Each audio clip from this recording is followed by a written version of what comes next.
YouTube, Instagram y por la página del Plan Agropecuario.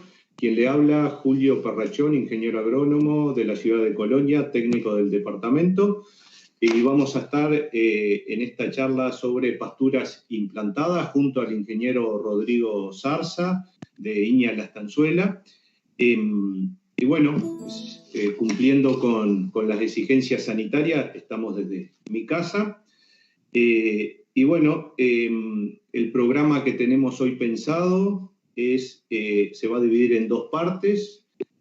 Rodrigo va a comentar todo lo relacionado a las mezclas forrajeras, sus ambientes, y quien le habla, vamos a hablar cómo lograr una siembra de calidad, y después vamos a dar un tiempo para preguntas. Aprovechemos el Facebook, hacer preguntas, o si no, los que nos siguen por los otros medios pueden escribir a Hernán Bueno, que está allá en Canelones, que va a recibir la llamada por el 098-03-9317.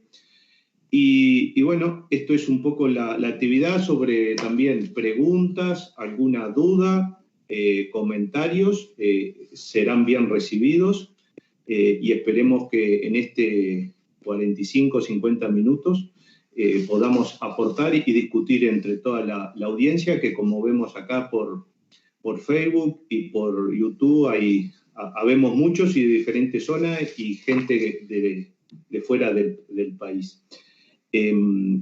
Y sin más, le doy la palabra a Rodrigo Zarza de Iña La Estanzuela para que se presente y que comience con la primera parte. Bueno, gracias Julio, buenas tardes a la audiencia. También con las exigencias sanitarias, si bien tengo los banners de Iña, ustedes pueden ver, estoy en casa, no saqué los Fusca, pero bueno, la idea era también acompañarlos, agradecerle a Julio y al plan. Juntos con Iña estamos tratando de, más allá de que no podamos estar en forma presencial, acompañarlos sabiendo que ustedes siguen trabajando, así que nosotros de alguna forma aportando a ese labor. Básicamente lo que Julio me planteaba y la charla se va a tratar, en lo que a mí respecta, es sobre mezclas forrajeras por ambiente. Entonces iniciemos un poquito explicando por qué es la importancia de tener mezclas forrajeras en los sistemas y qué entendemos un poquito por ambiente, ¿sí? Entonces, para mí la importancia radica principalmente en tener un alimento de calidad, que exista un balance correcto entre proteínas y carbohidratos en energía. Esto desde el punto de vista del producto del animal que está consumiendo esa mezcla. Por otro lado, sabemos que la elección de las especies que integran la mezcla son determinantes en la sustentabilidad y el equilibrio de la pastura, y de esa forma podemos reducir los espacios improductivos dentro de las rotaciones forrajeras.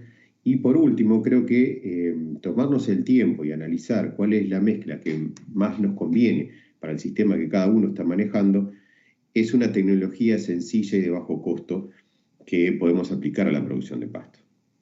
Si vemos un poquito qué es lo que entendemos por ambiente, para ir contextualizando, nosotros estamos hablando de mezclas forrajeras, estamos hablando de pasturas de ciclo bianual o perenne, en este caso dejamos de lado a los verdeos. Lo que estamos entendiendo y lo que se hace referencia con ambiente es a las características que van a definir el potencial de producción y la calidad de forraje en el lugar donde vamos a sembrar, ¿sí? Y básicamente hay tres grandes factores: clima, suelo y manejo, ¿tá? Si nosotros generalmente tenemos claro que el tema del suelo es muy importante, profundidad, capacidad de almacenaje de agua, pH, topografía.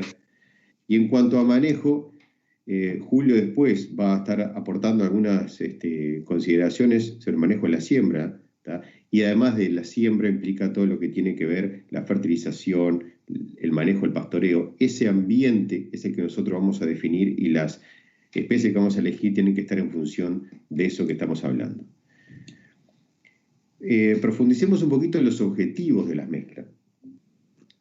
Podemos manejar 4 grandes objetivos. Rendimiento de materia seca, generalmente buscamos que los rendimientos sean mayores a las siembras puras.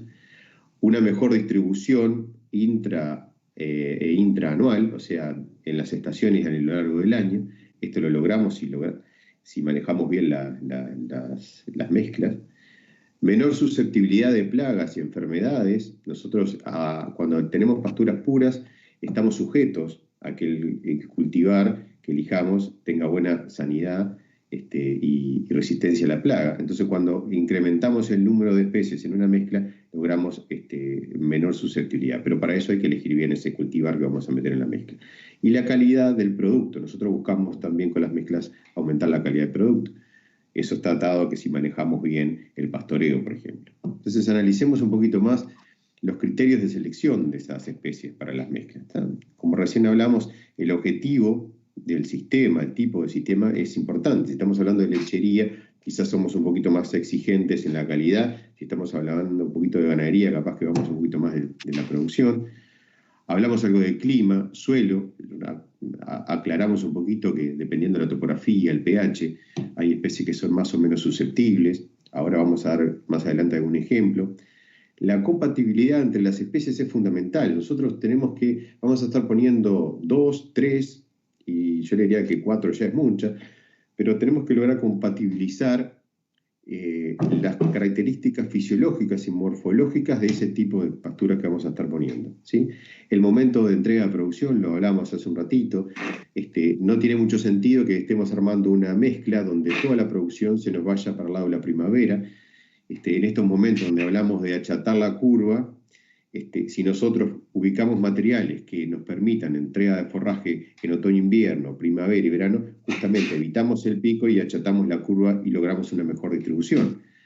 El tipo de rotación, el destino de la pastura, si es a corte, si es reserva, y obviamente que también en muchos casos define el costo de las especies o cultivares que vamos a estar usando. Muchas veces define, podemos tener un excelente material y sin embargo los precios a veces nos están limitando a la situación particular de cada uno.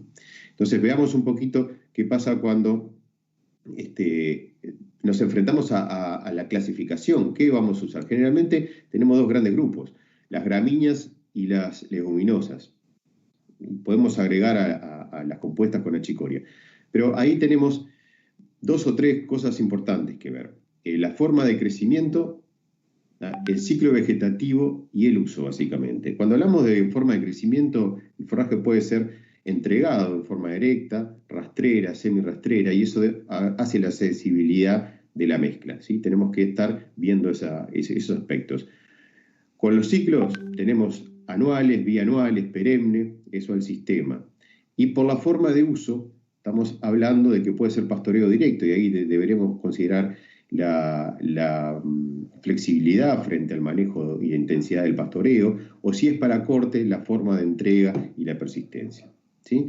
Entonces, si vamos un poquito a los ejemplos que hablamos referente a los criterios, si vamos un poquito a hablar de suelos, el tipo de suelo nos estaría definiendo algunas especies, algunos cultivares. Por ejemplo, si estamos hablando de suelos profundos y bien drenados, como los que encontramos en el litoral, especies adaptadas podrían ser alfalfa, cebadilla, dactilis, festuca. Si en realidad ya la profundidad ya es moderada y seguimos manteniendo características de buen drenaje, podemos pensar en trébol rojo, cebadilla, dactilis. Si en cambio tenemos suelos más pesados, más centro-norte, suelos con más arcilla, trébol rojo, festuca y cebadilla pasan a ser materiales que son más adaptados a esa zona. Cuando hablamos de suelos no agrícolas, y intentamos ahí sobre la zona de Florida, Durazno, capaz que ahí lotus y festuca se adaptan mejor junto con trébol blanco. Y después cuando tenemos suelos con problema de pH y nos vamos al norte, ahí el género lotus realmente se comporta muy bien.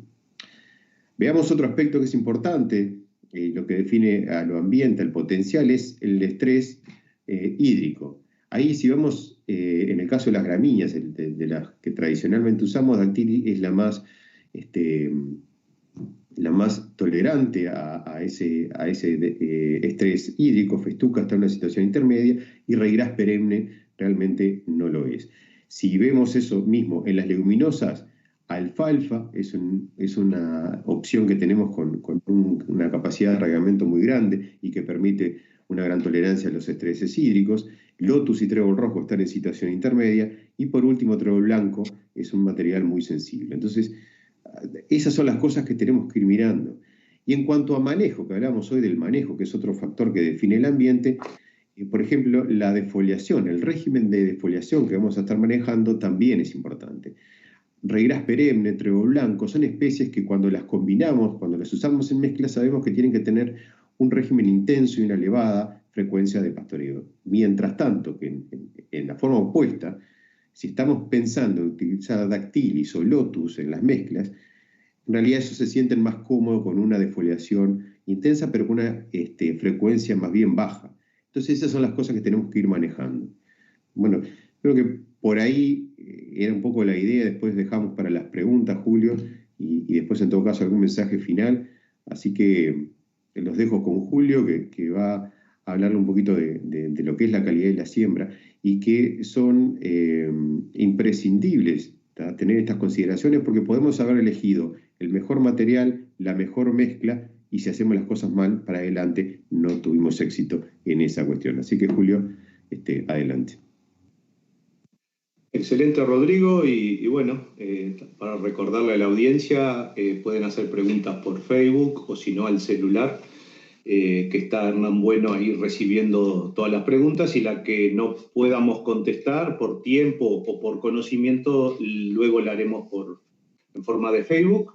Y bueno, ya tenemos en vivo más de 130 personas, gente de diferentes zonas del país. Y bueno, también por suerte gente de Brasil, de San Pablo y de Argentina, Córdoba. Un saludo a toda la gente del Mercosur.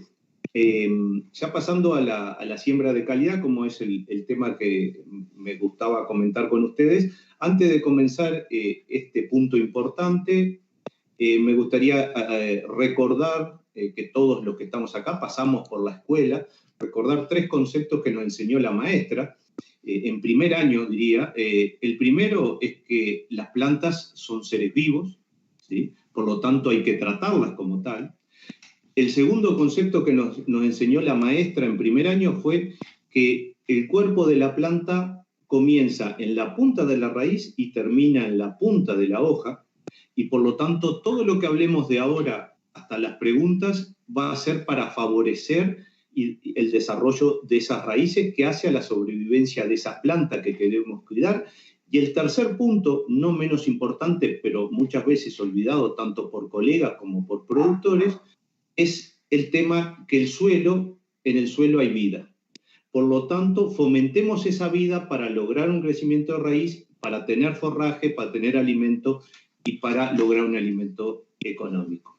Y ya pasando al tema que me corresponde, también recordar, algo lo comentó Rodrigo, pero vamos a hacer referencia fundamentalmente a siembra de praderas de corta y larga duración, entendiendo a la de corta, praderas mezclas o puras que duren 2 o 3 años, y de larga duración que duren más de 4 años, por supuesto que siempre produciendo forraje.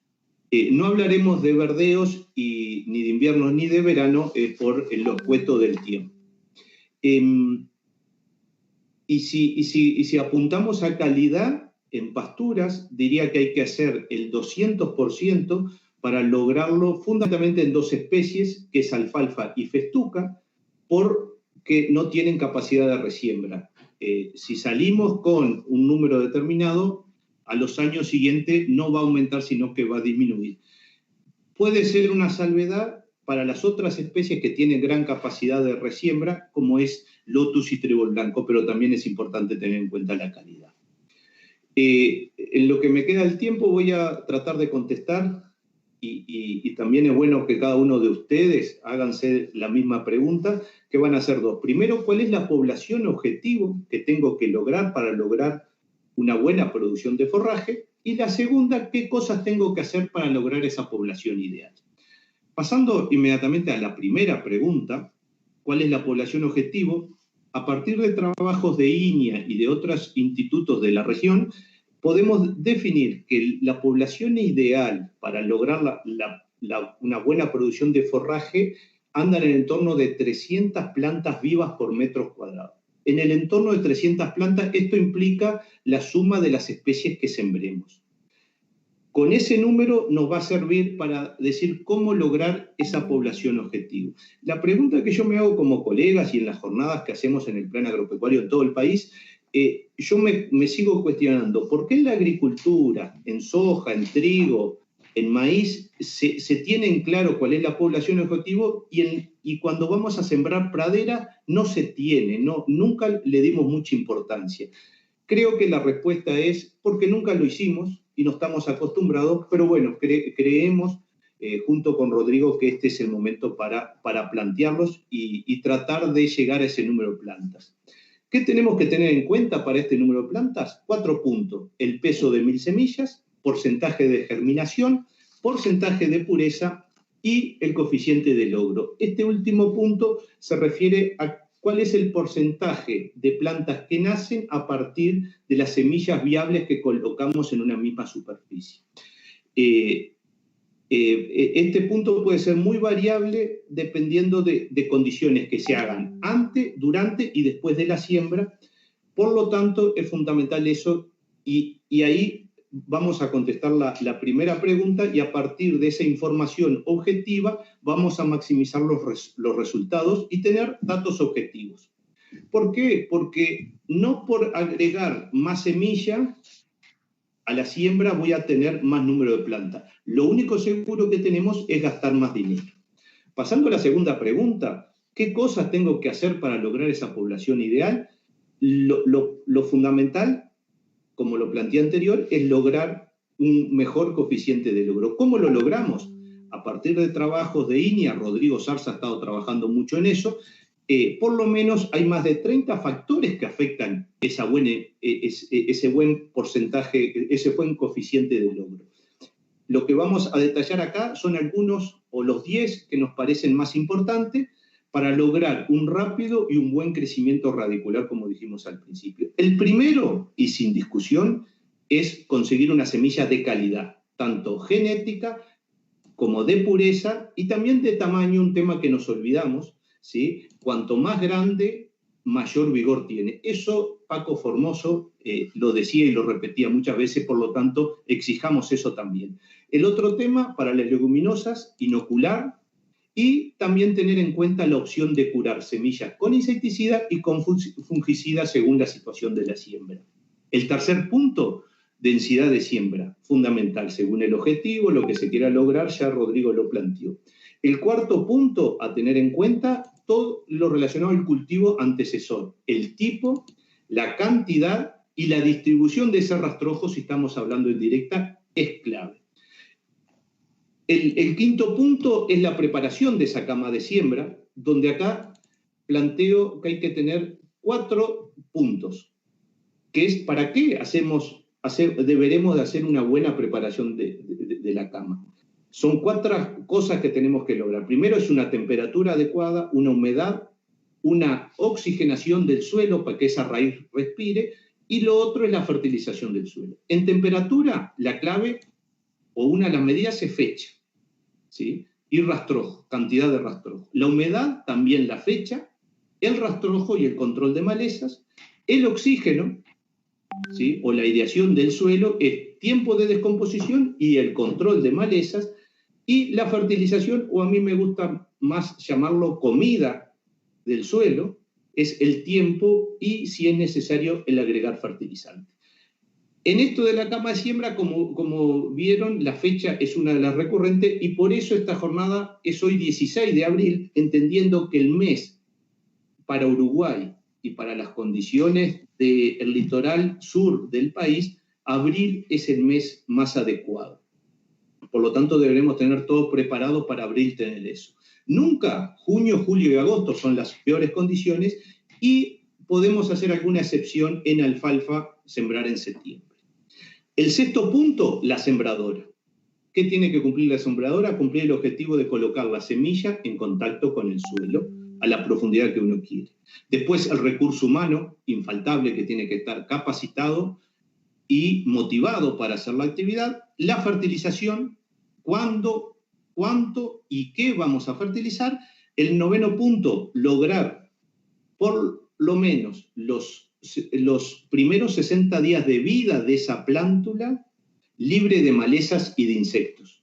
En este último tiempo hemos visto algunos problemas de ataque de insectos donde hacemos todo bien y podemos perder el cultivo si no se recorre, que es el 10º punto. Recorrer todas las semanas, observar y medir para tener datos objetivos a ver cómo funciona. Estas 10 acciones ajustadas y bien aceitadas vamos a lograr aumentar el coeficiente de logro. Y para terminar, en resumen de esto que planteé en la segunda pregunta, ¿por dónde comenzamos a corregir? Bueno, lo primero hay que medir. Si no medimos, no sabemos. Como dijimos, a partir de los 60 días de vida se puede medir plantas de una superficie determinada y relacionarla a cuántas semillas viables colocamos en esa misma superficie y determinar qué coeficiente de logro tenemos. Si tenemos un bajo coeficiente de logros, el segundo punto es repasar y evaluar cada uno de estos 10 o otros factores que a ustedes se les ocurran y determinar cuál es el principal problema. Cuando tengamos el principal problema, empecemos a solucionarlo cuando solucionemos eso y así sucesivamente para mejorar el logro. La clave es medir.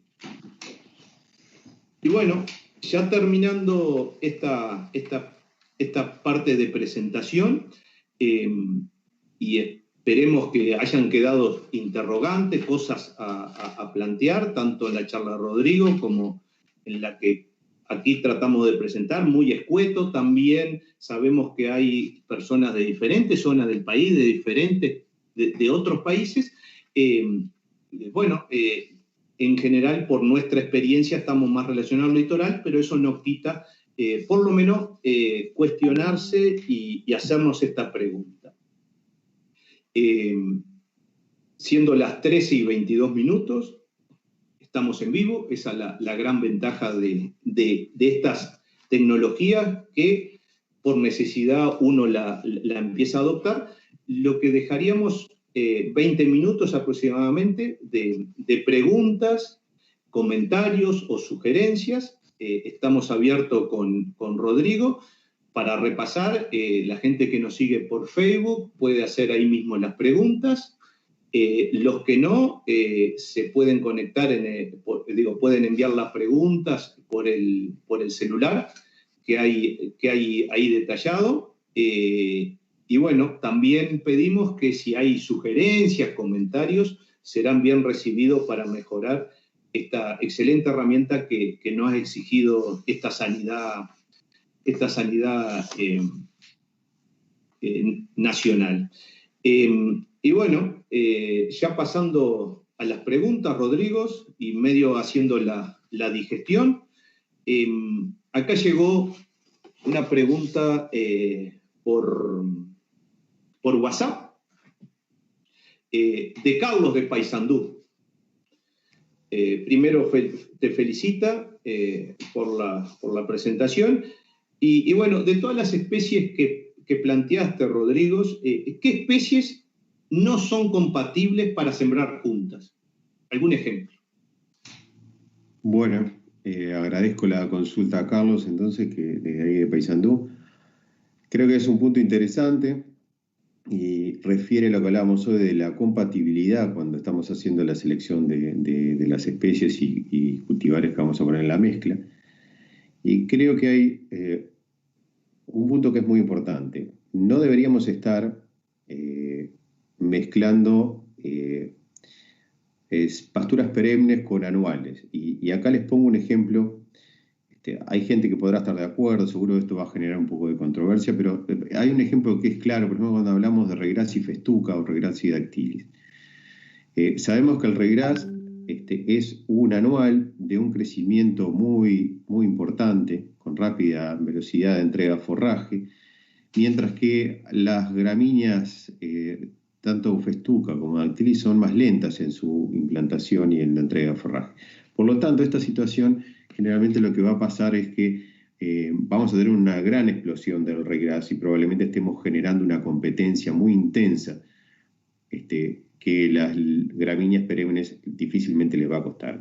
Además, otro problema que vamos a tener es el tema de los herbicidas, que no hablamos mucho cuando hablamos de las mezclas, pero también es un criterio a tener en cuenta el manejo de los herbicidas cuando estamos aumentando el número de componentes o cuando inclusive estamos poniendo gramíneas juntas o tenemos un enmalezamiento por gramíneas. O sea, yo no pondría materiales como festuca o dactilis, donde pretendemos una pradera permanente con un aporte de un anual. Si queremos una entrega rápida de forraje, creo que las opciones podrían ser algunas rotaciones más cortas, como lo son cebadilla y trébol rojo, achicori y trébol rojo. Eso es una mezcla bianual que seguramente nos va a entregar forraje en forma rápida, ¿sí?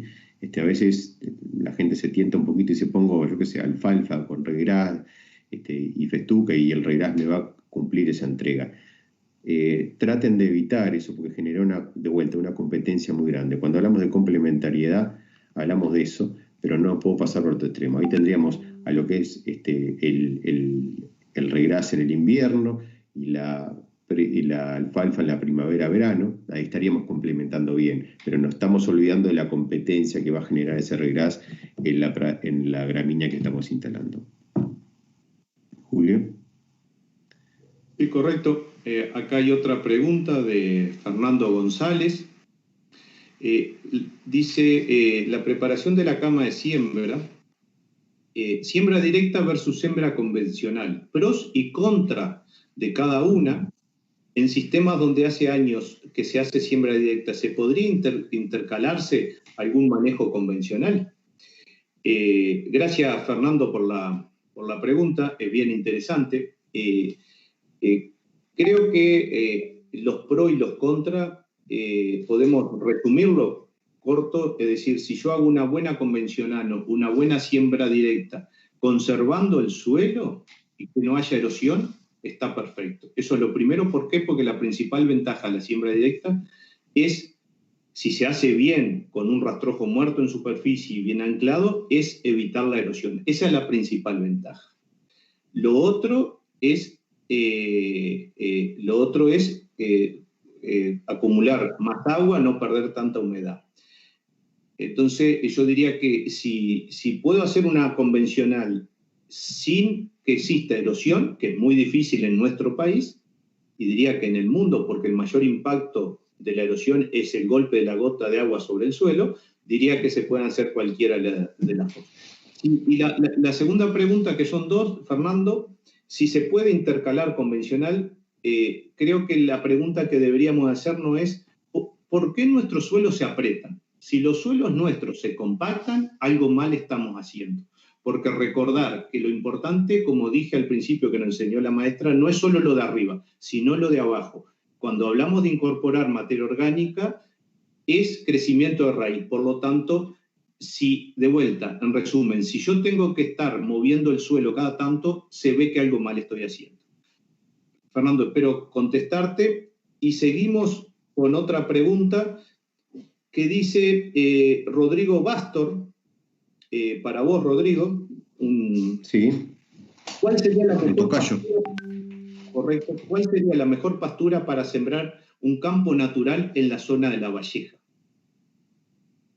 Bueno, ahí lo que hablamos hoy con Julio, en realidad nosotros estábamos más enfocados a la parte litoral, pero obviamente nosotros cuando hablamos de zonas de campo natural, cuando hablamos del concepto de hacer mejoramiento, lo que implica es mejorar el aporte del campo, ¿sí? No es erradicar el campo, sino que es mejorar el aporte del campo. Y eso, digamos que generalmente nosotros lo que buscamos hoy cuando mezclamos, hablamos de lograr un alimento que tenga un balance entre proteína y energía y carbohidratos.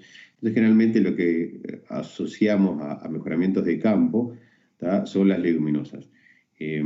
No tengo, y hay que enmarcar un poquito, es difícil así a distancia, y Rodrigo, podemos ampliar la pregunta, pero si son campos, campo del este, con zonas que podemos tener topografías diferentes, el género Lotus se comporta muy bien. Entonces podemos tener para suelos medios superficiales, está el ejemplo del Lotus Rincón, de algunos materiales de íñea como íñea basalto. Cuando tenemos suelos profundos, el Lotus corniculato se comporta bien. Y cuando vamos a zonas bajas, ahí hay materiales como Inia etanin o como gema, que son materiales que se comportan muy bien en ese mejoramiento.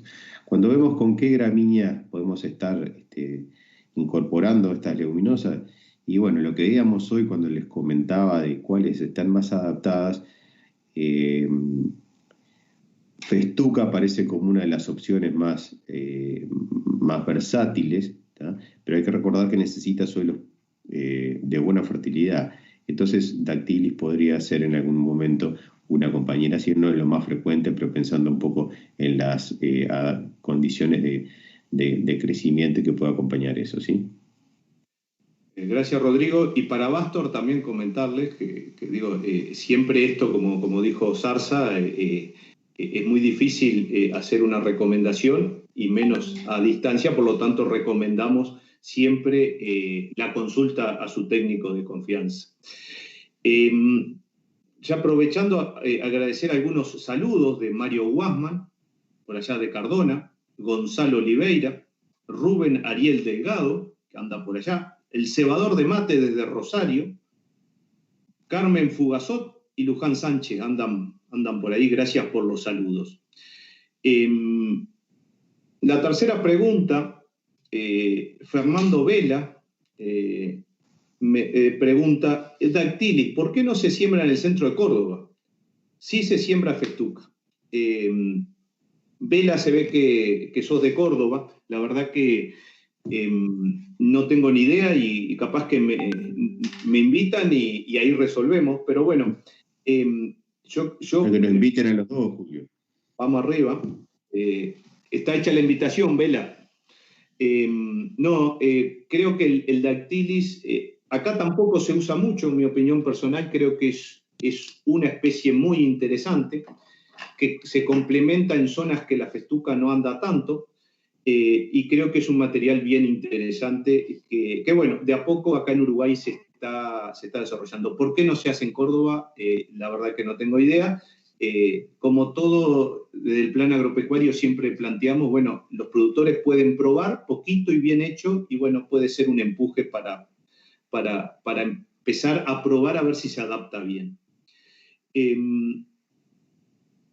Acá te hacen otra pregunta. Sí. Para vos, Rodrigo, la cuarta pregunta, Daniel Falcón de San José. ¿Cuál es la mejor combinación para campos bajos anegados durante el invierno? Entiendo que son pasturas implantadas, no mejoramientos de bajo, ¿no? Estamos hablando de pasturas implantadas donde o se movió o se aplicó herbicida.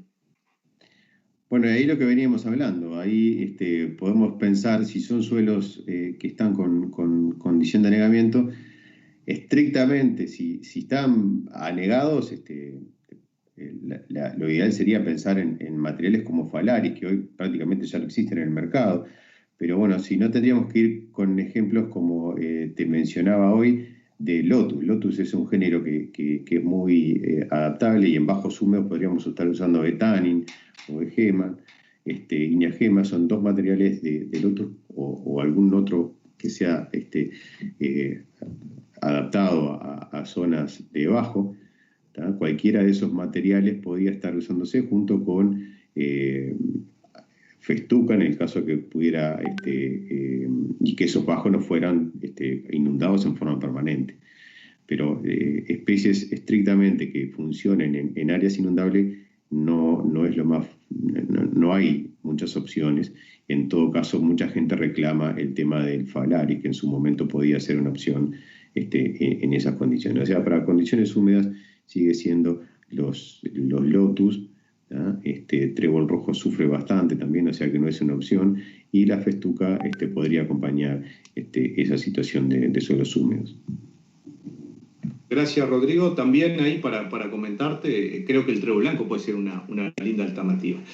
Rodrigo, otra pregunta cortita. Acá te pregunta Carlos Telechea, que fue uno de los primeros que preguntó. ¿El raygras perenne se puede cruzar con el 284? Cortita, Rodrigo. Sí, se puede cruzar y puede generar semilla, pero generalmente esa semilla va a ser no fértil. porque hay una incompatibilidad entre el regras diploide, el 284, el tetraploide, el perenne, entonces la descendencia no va a producir, no va a germinar, va a ser semilla infértil. Correcto, gracias Rodrigo.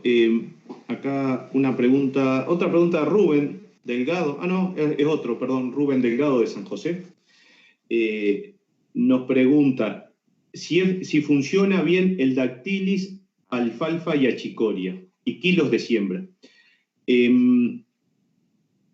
Yo diría que, por supuesto que hay que tener en cuenta el tipo de suelo, qué características, ya Rodrigo estuvo comentando, pero si el suelo se adecua bien, es bien propicio para la alfalfa y para el dactilis y el aporte es adecuado, creo que la alfalfa y el dactilis son muy buenas compañeras, por tipo de suelo y por manejo.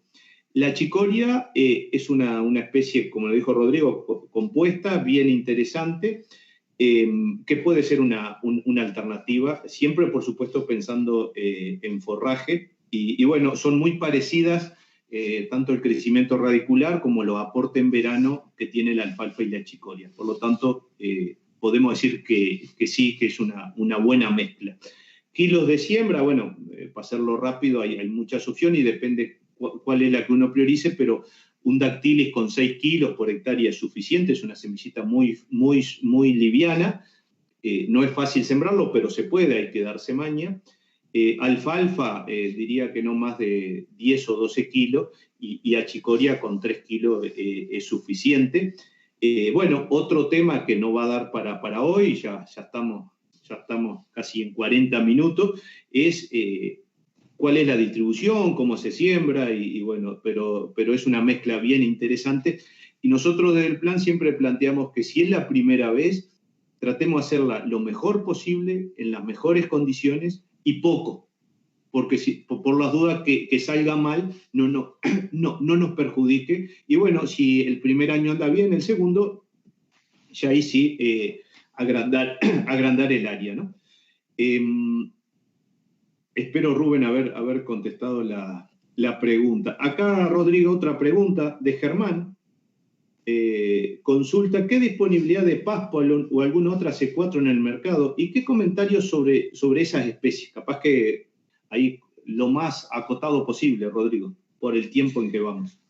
Bueno, ya en el mercado va a haber, a partir del año que viene, INEA, particularmente hablando de los materiales de INEA, INEA ya tiene un Paspalum que va, INEA CP, que va a estar casi disponible el año próximo, o sea, ya están los semilleros en producción, ya está el licenciatario, o sea que el año que viene suponemos que ya va a haber más disponibilidad, la multiplicación va a permitir empezar a comercializar. Hay otros materiales de otras empresas, o sea que ya hay un par de alternativas de Paspalum y también alguna otra estival.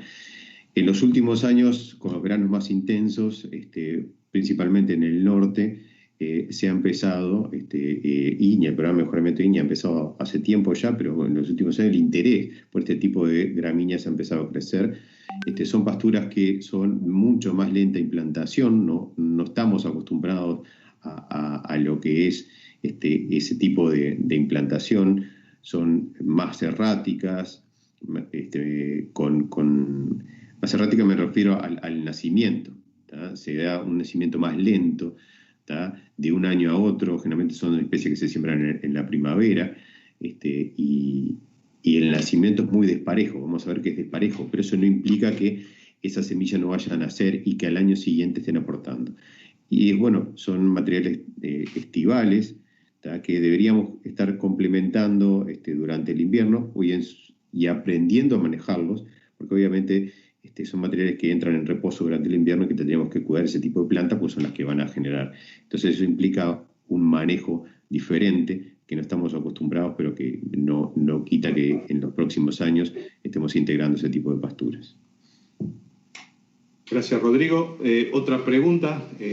Está siendo bastante interesante las preguntas y bueno, siempre es bueno, y como le dijimos, las que no podamos contestarlas, acá en vivo la vamos a contestar por Facebook. Tengo otra de Martín Rosales, estudiante de MT Agraria Jun. Pregunta, no me quedó claro cómo se llama el coeficiente de logro, qué se tiene en cuenta a la hora de realizar para la población ideal. Sí, el coeficiente de logro es el porcentaje de que nacen, ¿sí?, en una superficie determinada, del total de semillas viables que sembramos en esa misma superficie. ¿Esto para qué sirve? Para saber cuál es el éxito de la siembra del total de semilla. Eso también nos sirve para determinar la densidad de siembra, porque para saber cuántos kilos, y bueno, ahí lo importante, sabiendo la planta objetivo por el peso de 1000 semillas, por un coeficiente ahí que es 10.000, dividido el porcentaje de pureza, porcentaje de germinación y porcentaje de coeficiente de logro, ahí determinamos cuál es la densidad de siembra que necesitamos. Espero haber contestado esa pregunta, Martín. ¿Y cómo se logra eso? Midiendo. Hay que medir, es muy sencillo, pero bueno, a veces nos cuesta flexionar el vientre y estar arrodillado y medir esas plantitas chicas. Después la cuarentena va a ser más difícil, vamos a salir con unos kilitos más. Acá tenemos otra pregunta, Rodrigo.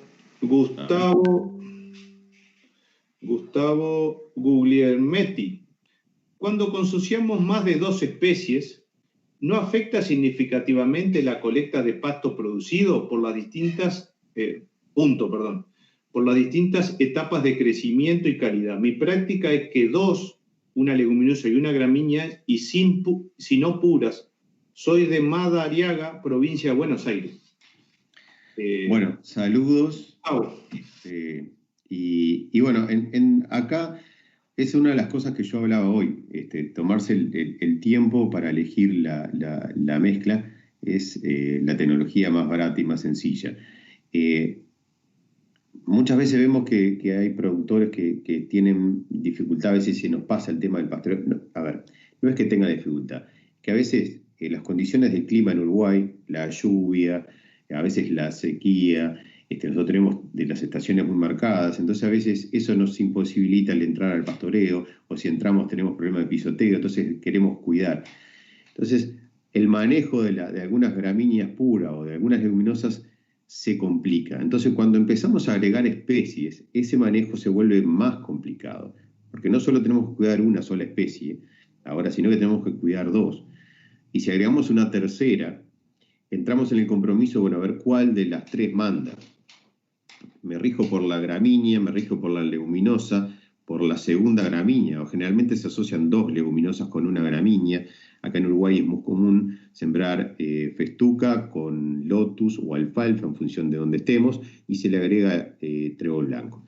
Generalmente lo que buscamos es la complementariedad, por ejemplo, entre las 2 leguminosas, alfalfa o lotus versus trébol blanco, el tema de la entrega forraje, el hábito de crecimiento son distintos, entonces nosotros podemos ir. Trébol blanco logra, por su forma de crecimiento, cubrir espacios que pueden fallar en algunas plantas de alfalfa o algunas plantas de festuca, por ejemplo, y se logra cerrar muy bien.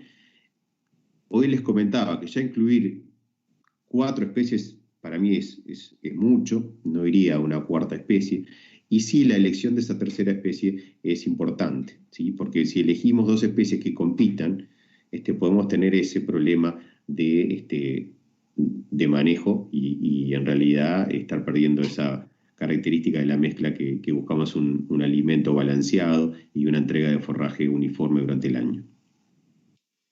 Gracias, Rodrigo.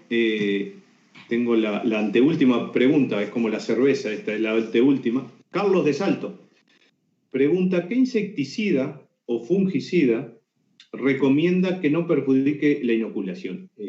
Muy buena pregunta, es un tema.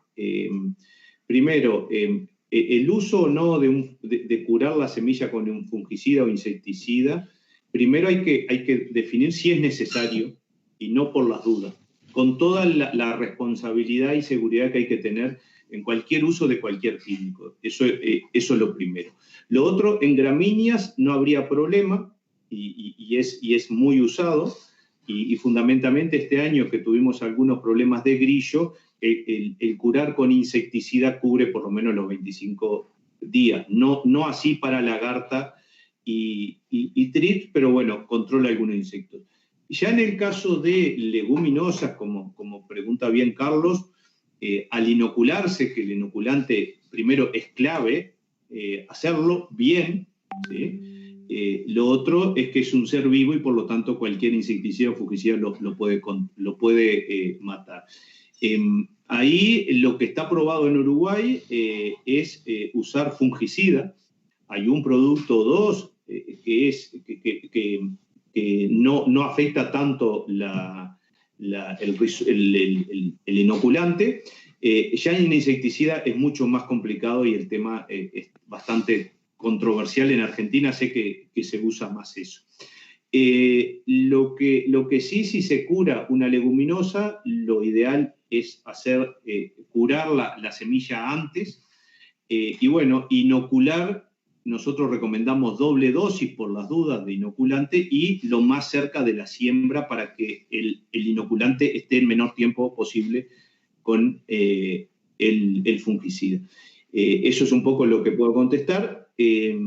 Además, creemos que es una tecnología que hay que seguir desarrollando porque hemos visto que en los primeros 60 días de esa implantación de vida hay ataques muy importantes de bichitos grandes como lagarta y grillo, pero también de otros bichitos que no los vemos, pero en mucha cantidad afectan mucho, como son los trips y pulguillas, que este año también hicieron destrozo. Pero bueno, por supuesto que de vuelta el uso de químicos hay que usarlo responsable y bueno, y también tener en cuenta el resto de los insectos que andan, que hay que cuidarlo.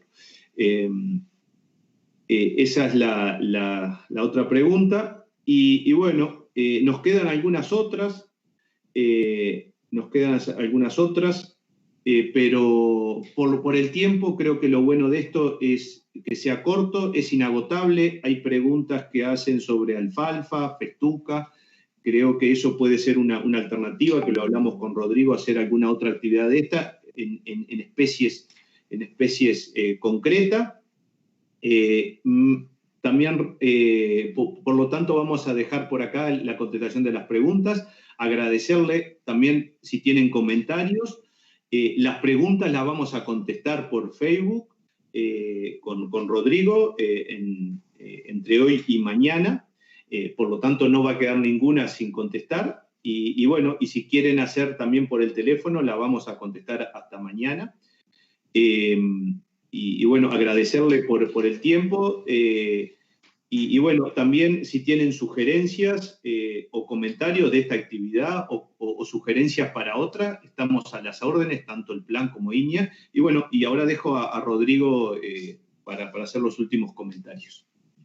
Bueno, Julio les mencionaba, vamos a seguir respondiendo las preguntas.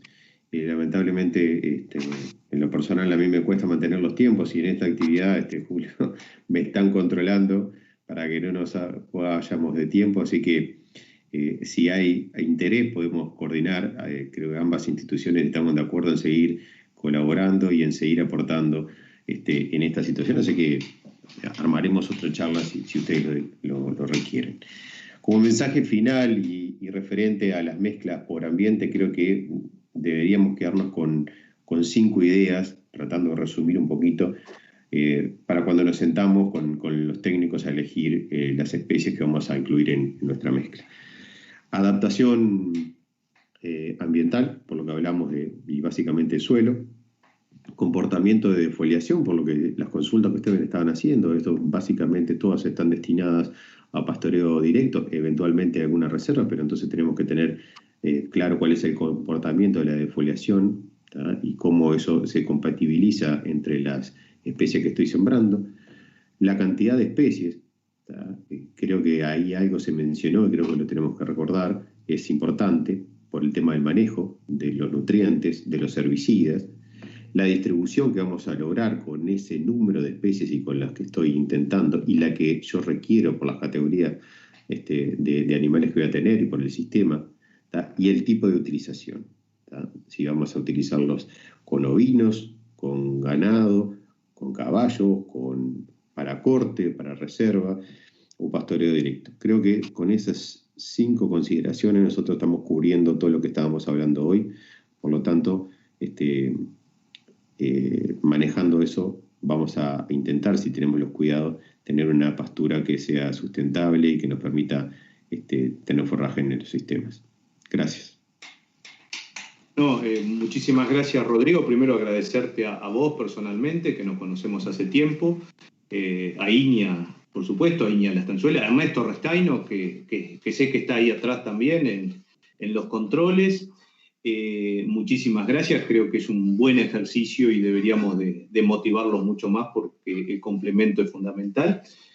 Por supuesto, agradecerle a todos los que nos han seguido este tiempo, recordarle también que queda grabado en la página del plan para el que lo quiera ver en otro momento o repasar algunos temas.